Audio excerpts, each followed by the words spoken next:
Woken up by a massive headache, I was met with pain and confusion. Pieces of memories flooded right through my mind as I tried to distinguish where I was at. All I remember was that I was a demon cat in human disguise. Since I didn't remember much, I decided to make new memories and learn more about this world. Maybe it can help me figure out the missing pieces too. Hopefully, this curiosity doesn't kill me. Once, Nimeaw, during the war, she led her kins to the front line, ending up covered in blood from head to toe as the war. Long ago in the land of the living, there existed a kingdom well known for their strength in war. Its name was Rozia. Neighboring rulers tried their best not to provoke Rozia, as it rarely showed a peaceful nature. They were fearful about Rozia's king releasing the monster upon their lands. Monster, you ask? Have you heard? Heard what?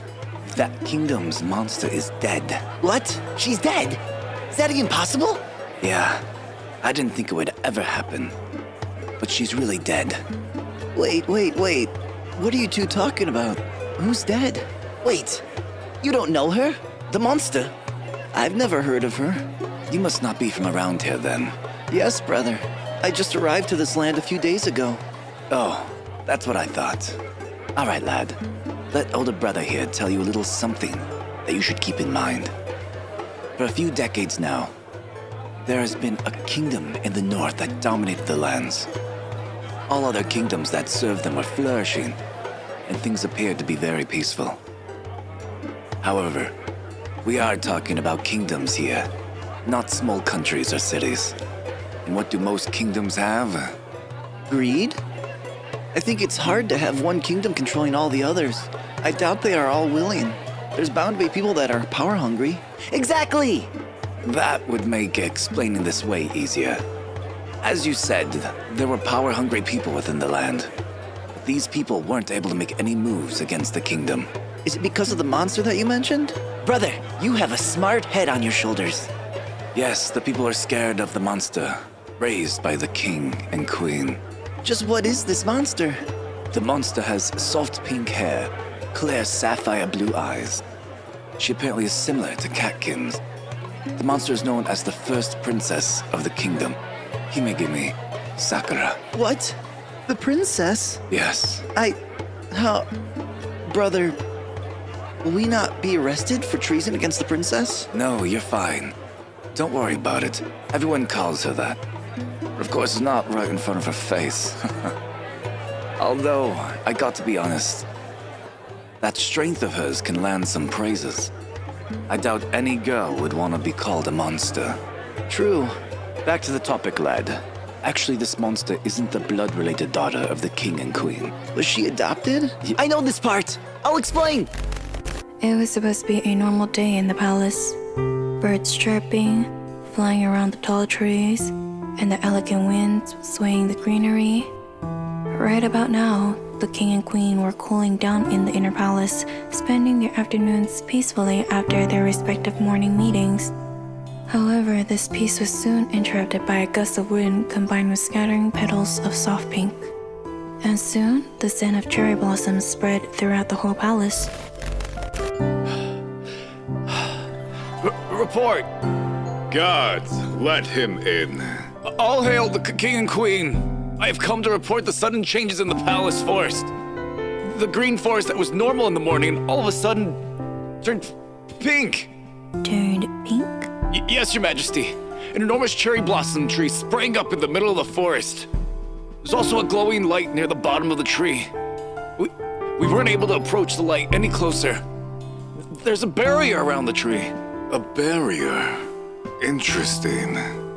You did well coming to us. My queen, shall we go have a look? Yes, we shall. Wow. This is something else. Your majesties, please don't step any closer to the barrier. The queen continued walking closer to the barrier as if she was in a trance, looking at the light that was calling out to her. The king followed her from behind. Unlike the previous attempts by the soldiers who got closer and were blown away, the king and queen entered the barrier as if it didn't exist in the first place. After some time, the cherry blossom tree crystallized, shattered, and drifted away with the wind. The barrier also dissolved, making the royal couple appear in front of everyone's sight once again. Standing in the middle, the queen and king smiled softly as they admired the small bundle of warmth in their arms. The queen and king had adopted the child, naming her after the cherry blossom tree she was found under from. Sakura. Sakura, who grew up stronger than her peers, with more physical strength and agility than your usual soldier, eventually led and fought many wars. The kingdom of Rozia began to expand rapidly, welcoming their golden age. She was adored and loved by many, as this wouldn't have happened without her.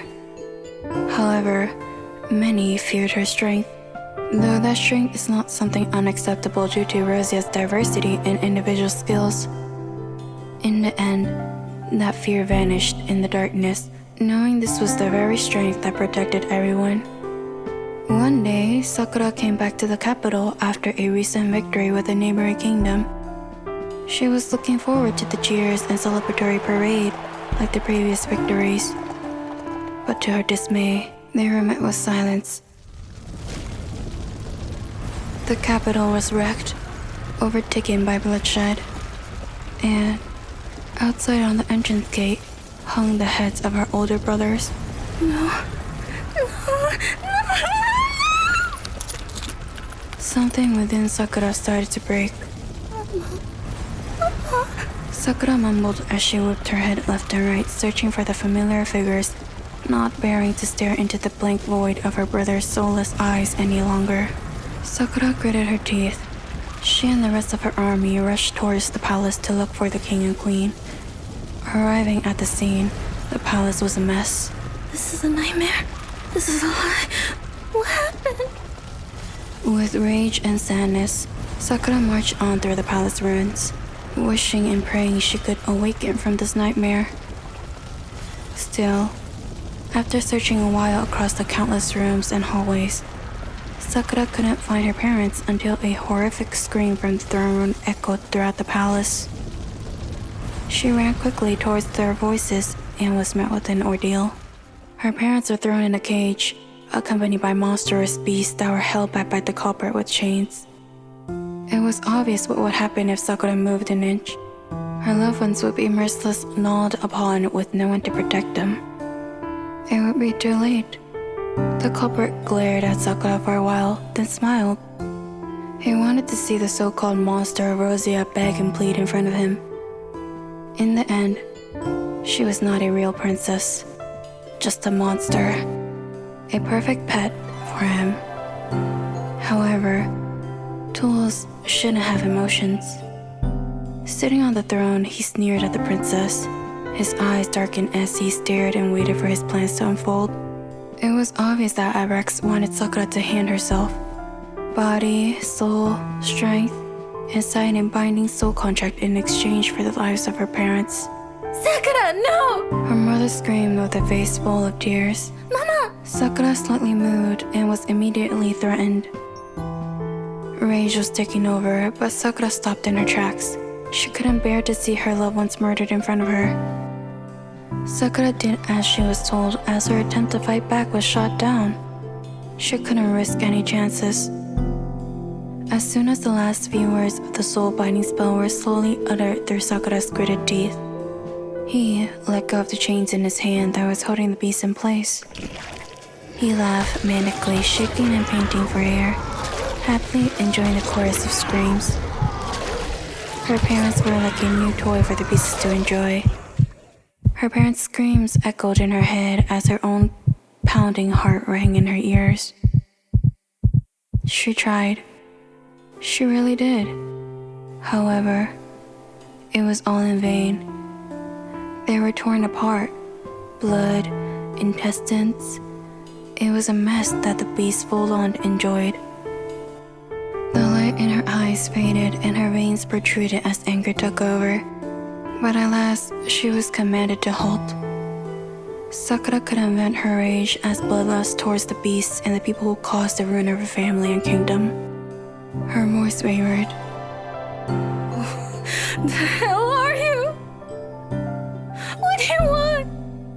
The man walked closer towards Sakura and grabbed her face. The tall figure stood close, staring deep in her fiery eyes, and introduced himself. The name's Abrax. Your new master. She wanted to stop.